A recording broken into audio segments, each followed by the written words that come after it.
ዛሬ ሐምሌ 27 የምናገረው ንግግር በሙሉ በማስረጃና በመረጃ አቀርብላችኋለሁ። ይህ የምትመለከቱት አስተዳዳሪና ይህ ግለሰብ ምንድነው ግንኙነታቸው? ይህ መምህር ልዑል ጸጋ ይባላል። በ2013 አስጸያፊ ድርጊት በማድረጉ ከሰዋሰው ብርሃን ኮሌጅ ከስብከተ ወንጌል ክፍል ተነስቶ ክህነቱ ተሽሮ የተወገዘ የተባረረ ነው። ሆኖም አሁን ታህሳስ 1 ቀን 2018 አዲስ ተዘዋውሮ በመጣው አስተዳዳሪ ምክንያት በጴጥሮስና በጳውሎስ ክብረ በዓል ላይ በቅዳሴ ውስጥ ገብቶ ማገልገል ትችሏል። የሚያሳዝነው በትላንትናው ዕለት መርሃ ግብር ላይ ስብከትን እያቀረበ ወጣቱና ሰንበት ትምህርት ቤቱ እንዴት በማለት ግን ረብሻ ተነስቶ ነበር። ወጣቱን የማረጋጋት ስራ ተሰርቷል። እጅግ የሚያሳዝነው ጠቅላይ ቤተ ክህነቱ ከሐምሌ 1 ቀን ጀምሮ ምንም አይነት ዝውውር ሆነ የሥራ እድገት የከለከለ ቢሆንም ሐምሌ 1 ቀን 2018 በተጻፈ ደብዳቤ ይህን ግለሰብ ለመቅጠር ችሏል። በመሆኑ የአስተዳዳሪ ምን ግንኙነት ቢኖረው ነው ይህን ሰው መቅጠር የቻለው? ይህን ሁሉ የሚያደርገውስ ለምንድን ነው የሚለውን እያንዳንዱን በማስረጃና በመረጃ እንሄዳለን። ነገር ግን አስተውሉ፣ የጠቅላይ ቤተ ክህነት ዝውውር መሻራቸውንና በጣም አጸያፊ ድርጊት እያደረጉ መሆኑንም ልናገር ወዳለሁ። ታዲያ ወጣቱ ምን አበሳጨው፣ ለምን ተወገዘ የሚለውንና የአስተዳዳሪውንም ክፉ ስራ የዚህንም ግለሰብ ስራ በቀጣይ በክፍል ይዤላችሁ በማስረጃ የምመጣ ይሆናል። ሼር፣ ኮፒ ሊንክ፣ ሪፖስት እያደረጋችሁ ቅዱስ ሲኖዶስና ጠቅላይ ቤተ ክህነት ጋር ማድረሳችሁን የሚገርም መዓት ነው እየወረደብን ያለው። አንዱን ስንለው አንዱን ስንለው አንዱ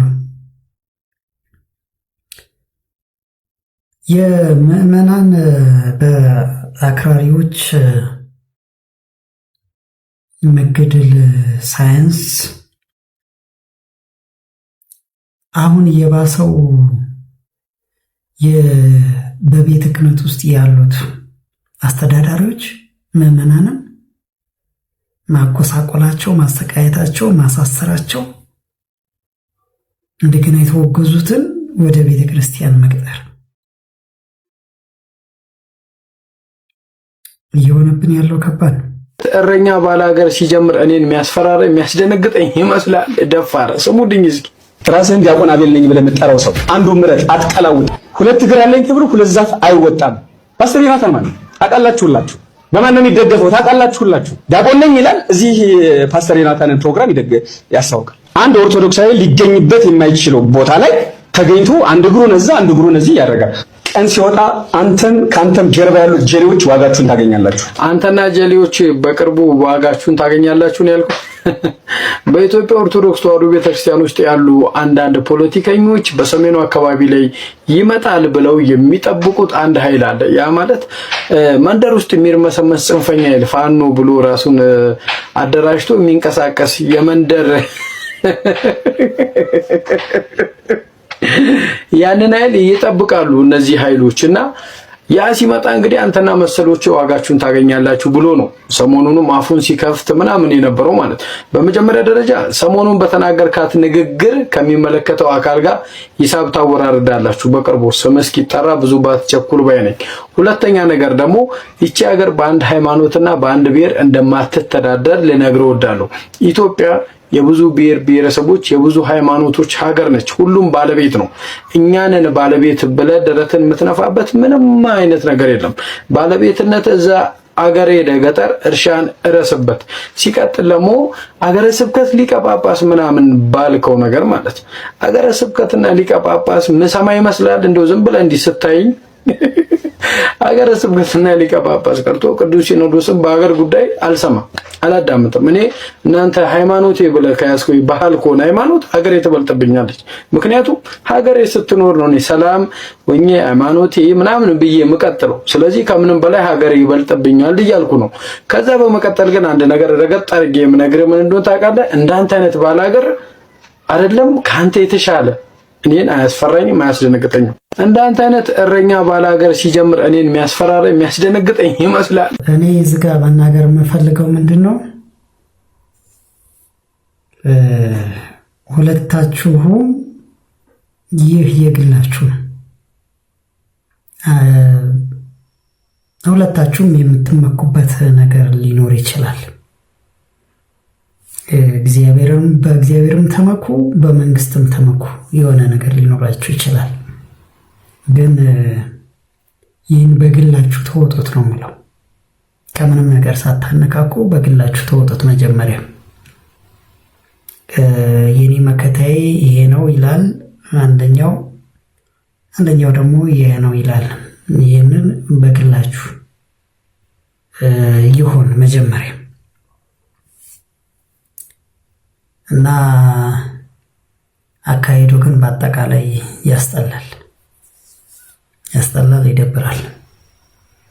ያው አቤል ተብዬው ምን እየሰራ እንዳለ እናውቃለን። ምን እየሰራ እንዳለ እንዴ ያው ከዚህ በፊትም ተናግሬያለሁ። ስለዚህ አሁን መደጋገሙ ምንም ትርጉም የለውም። ለማንኛቸውም ያንተ ቦታ እዚህ ውስጥ ይመስለኛል። ምን አለኝ መንፈሱ? እኔ የተሰራሁት ቢስሚላሂ ረህማን ረሂም በስመ አብ ወልደ መንፈስ ቅዱስ ተብዬ ስለተቀበርኩኝ እኔ አንቺ በዚህ ሃይማኖት አትድኝም አለኝ ራሱ መንፈሱ። በህልሜ መጣና ከሆራን የተጠራሁት አለኝ። ጥቁር በሬ ቆዳ ነው ተገብሬ አጥንትና ቆዳ ነው የተሰጠሁት። ያለሁት ቆዳሽ ላይና አጥንትሽ ውስጥ ነው ያለሁት። ረጅም ሱባኤ ገብቻለሁ። ሸንኮራ ዮሐንስ ሄጃለሁ። ያልሄድኩበት ገዳም የለም። ባለቤቴ ያልሄደበት ገዳም የለም።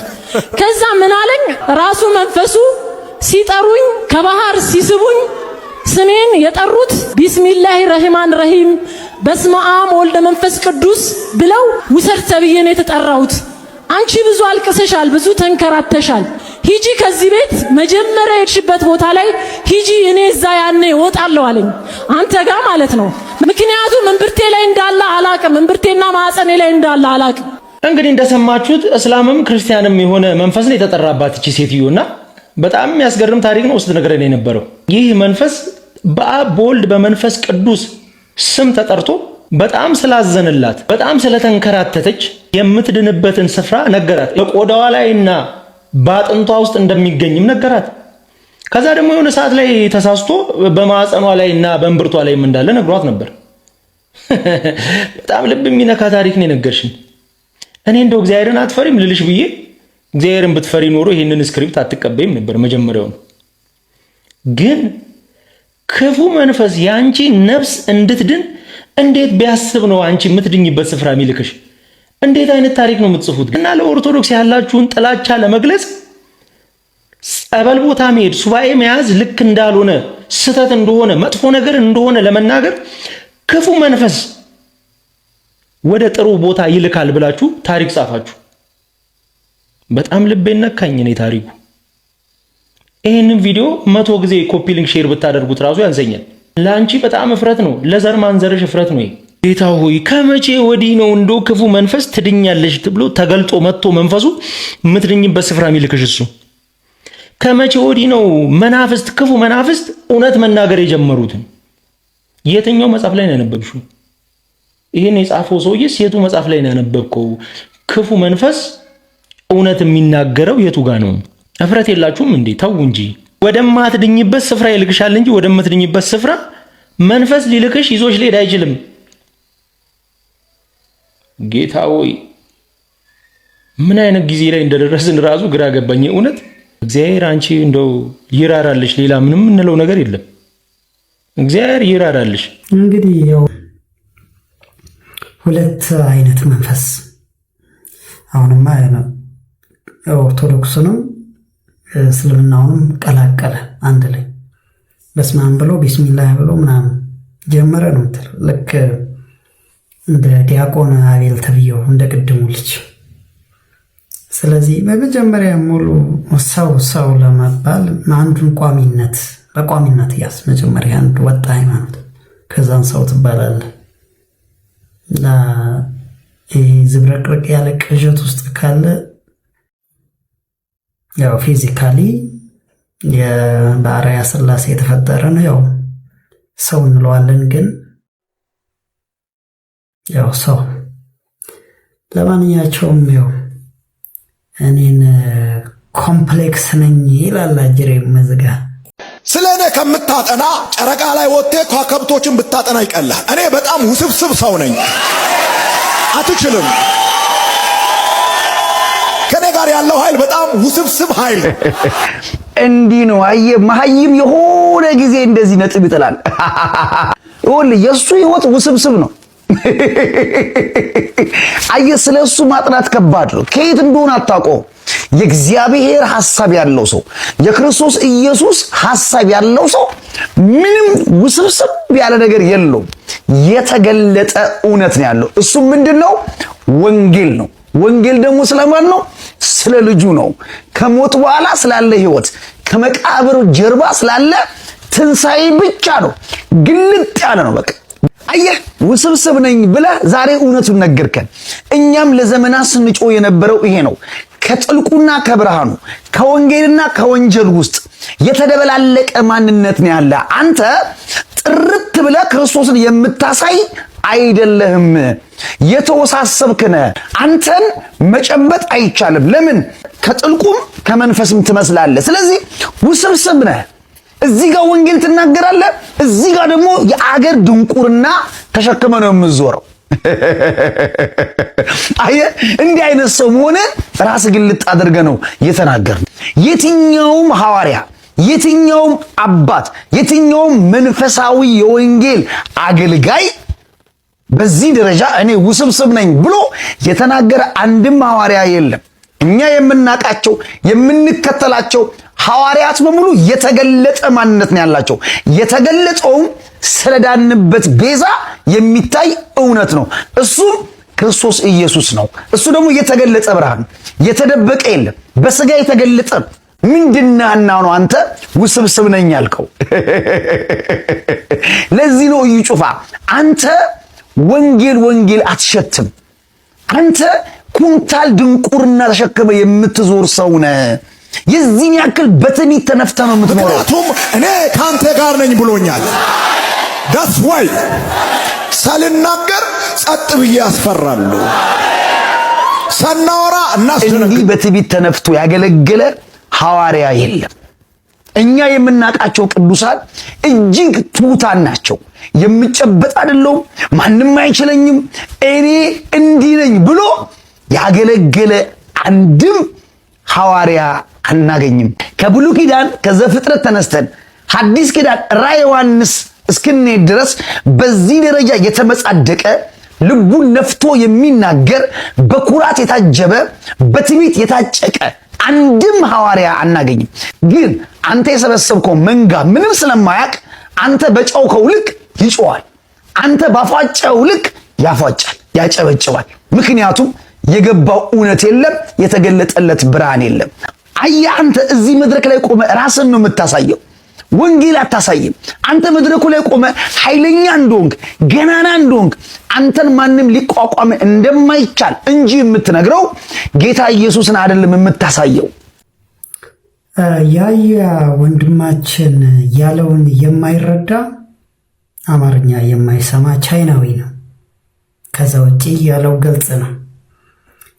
ይልቁንም ይህንን ሳይሆን መናገር የምፈልገው እዚጋ ቅድምም ወንድማችን የተናገረው ስለነዛ ስለ ሁለት መንፈስ ስለያዘችው ሴትዮ ተስፋ እንዳንቆርጥ እንዲህ አይነት ወጣቶች አሉ። አባቶች ካባ የለበሱት ቆብ ያደረጉት ተስፋ ቢያስቆርጡንም እንዲህ አይነት ወጣቶች አሉ። እግዚአብሔር ያስነሳል። ድንቅ ነው እግዚአብሔር ስራ። እንዲህ ስለ አስተምሮቱ በንቃት በትጋት የሚሰሩ ወጣቶች ምዕመናን አሉ። የእግዚአብሔር ስለ ቤቷ በጣም ስለ ቤቷ ሕግና ስርዓት የሆነ ሁል ጊዜ የሚቆረቆሩ እንዲህ አይነት ወጣቶችን እግዚአብሔር ያብዛልን። እነዚህ ወጣቶች እነዚህ በንቃት ስለ ቤተ ክርስቲያን ነው፣ ስለ አስተምሮቷ፣ ስለ ስርዓቷ ሁሌ የሚጨነቁ ያብዛልን እግዚአብሔር። መቼም አባቶችማ እያደረጉ ያለውን እኮ እያየን ነው። ህንፃ ይመረቃል፣ በዛ ጋር ይሰበሰባሉ። ቤተ ክርስቲያን ተመረቀ፣ እንዲህ አይነት ህንፃ ተሰራ ተብሎ በዛ በኩል ይሰበሰባሉ። ይህንን ለማስበረቅ እዚህ ተገኙ ይባላል። በዜና ይነገርላቸዋል፣ በእነሱ ቴሌቪዥን ዜና። ግን ምዕመናን ምን አይነት ስቃይ ውስጥ እንዳለ ያውቁታል። ግን ደግሞ እቺ ስጋ ክፉ ነችና ወደቁ። አወደቁ፣ ምንም ግልጽ ነው።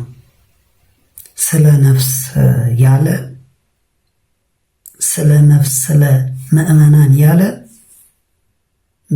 ቢሆን ኖሮ ይህንን ባላደረጉ ይህ ባልሆነ ነበር። እግዚአብሔር ይመስገን እነዚህ ወጣቶች አሉ። አመሰግናለሁ።